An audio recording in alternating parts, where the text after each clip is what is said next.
Eh bien salut tout le monde, c'est Douzil, j'espère que vous allez bien. Je me permets de vous souhaiter une très bonne année 2023. Voilà, c'est fait, je vous ai présenté mes vœux. Et on va s'attaquer directement à la vidéo. Le LOSC recevait le Stade de Reims pour la 17e journée de Ligue 1. C'était le premier match de l'année. Alors le débrief, c'est parti.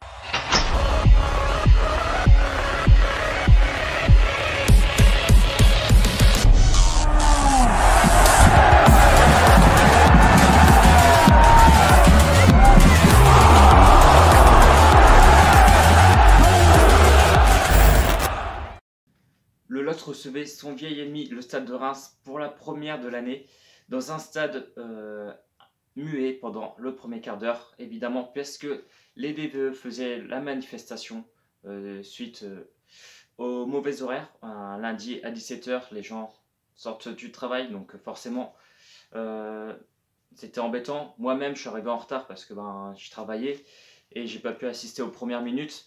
Enfin bref, j'ai fini par arriver au stade. Le coup d'envoi a été donné à 17 h. Et sur le terrain, malgré une domination dans le jeu, le LOSC n'a pas pu faire mieux que le match nul face au Stade de Reims, qui eux enchaînent un 9e match sans défaite depuis le licenciement de leur ancien entraîneur. Ils n'ont plus perdu de match, je crois. Ils sont passés de relégués à première partie de tableau, donc félicitations à eux, c'est du très très bon boulot.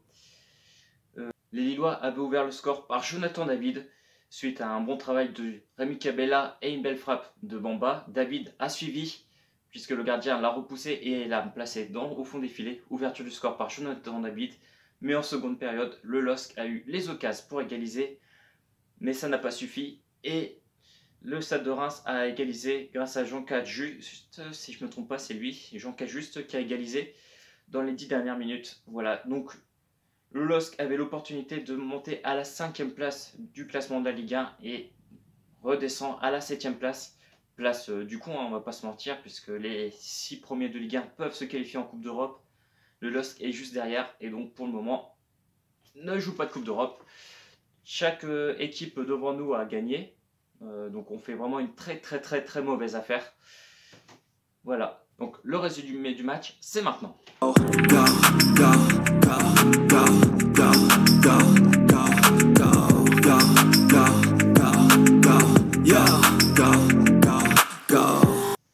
Dans ce match, le LOSC a eu davantage d'occasions, puisque dès la 2e minute, Benjamin André met la tête, mais malheureusement cette frappe ne finit pas au fond.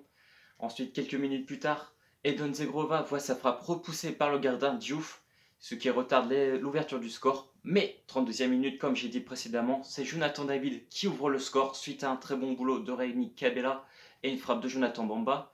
Ensuite, 10 minutes plus tard, à la 42e, Jonathan Bamba rate le 2-0 puisque le gardien avait manqué sa sortie suite à une mésentente avec son défenseur. Donc voilà, à la mi-temps, on reste à 1-0 et le break n'est pas fait alors qu'on avait la possibilité de le faire. Sachant que les Rémois ont eu quelques occasions quand même en première période. Je me souviens que Lucas Chevalier a dû réaliser une parade sur sa ligne suite à une frappe cadrée et que un joueur rémois avait frappé mais avait trop croisé sa frappe. Je ne sais plus quel joueur. C'était un blond il me semble, mais je ne sais plus qui. Voilà, donc Reims a eu également les occasions pour égaliser. Ensuite, en seconde période, c'était un peu plus ennuyeux, il y avait moins de jeu. Mais je me souviens que Jonathan Bamba rate l'immanquable, rate donc le break une nouvelle fois. Et ensuite, ce sera Edon Zegrova qui manquera une belle occasion, voire même deux. Zegrova a raté 2 occasions en seconde période. Voilà, donc 1-0, on arrive dans les 10 dernières minutes, on n'a pas fait le break et on se fait punir. Le Stade de Reims arrive à égaliser grâce à Jean Cajuste. Un partout, le LOSC ne marquera pas de second but et on finit à un partout pour commencer la nouvelle année.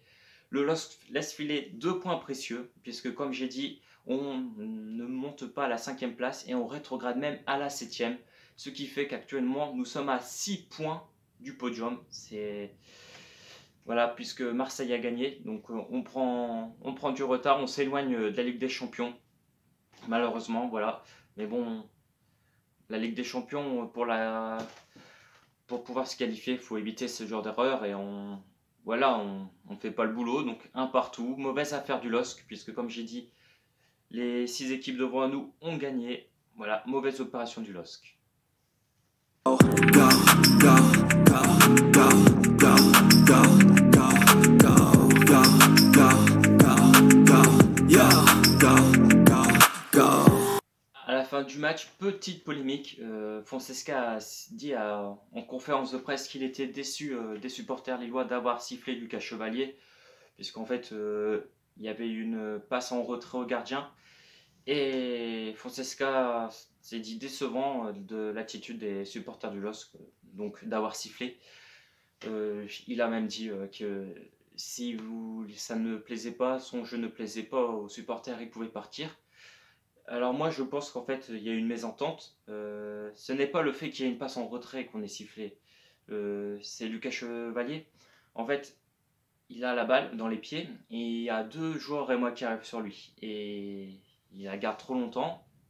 Et en fait ça n'a pas rassuré le public lillois et c'est pour ça que ça a sifflé. C'était pour avoir des réactions. Donc en fait, voilà, pour moi ce n'est pas le jeu de Fonseca qui est sifflé. Et puis donc il y a une mésentente.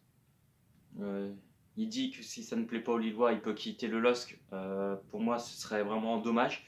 Il faudrait qu'il reste au LOSC, hein, parce que j'ai vu sur je ne sais plus quel site, mais Fonseca est le deuxième coach qui réussit le mieux son début d'entrée avec le LOSC. Le premier, c'est René Girard.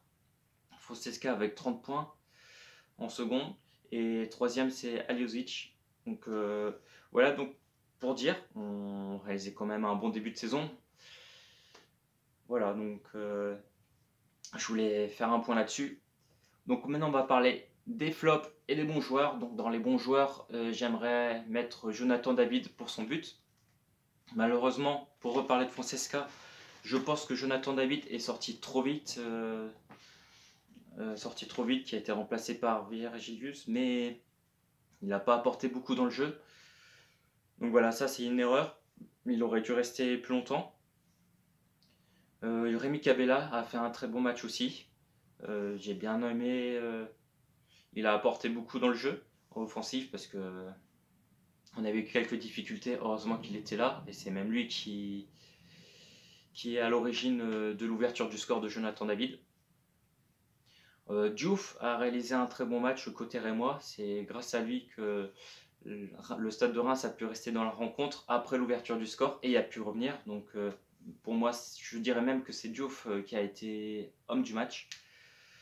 Dans les flops, Bamba, il a essayé de réaliser quelque chose, mais il a manqué beaucoup. En seconde période, comme j'ai dit, on avait la possibilité de faire le break, mais il a raté l'immanquable. Donc on s'est fait punir.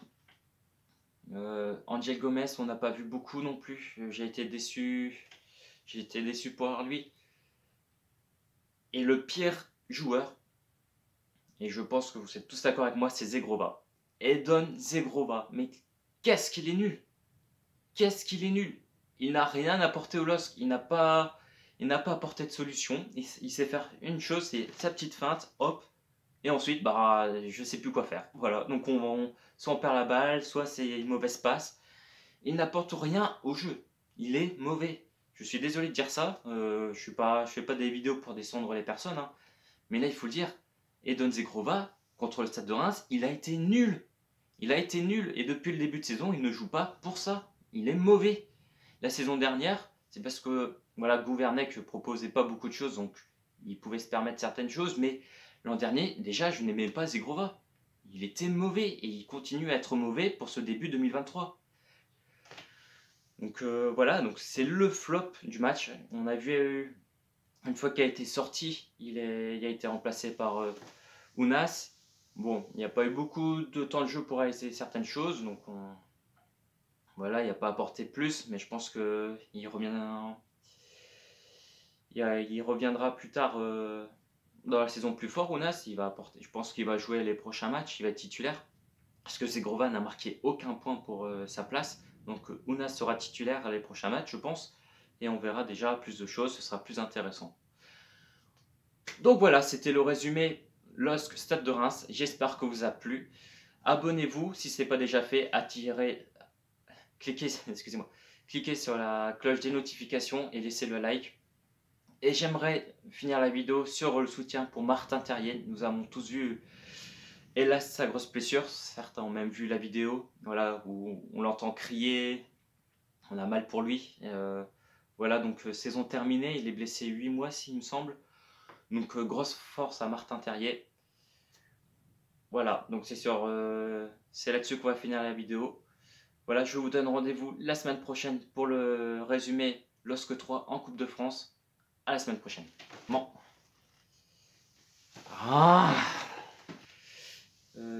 Et ça, c'est...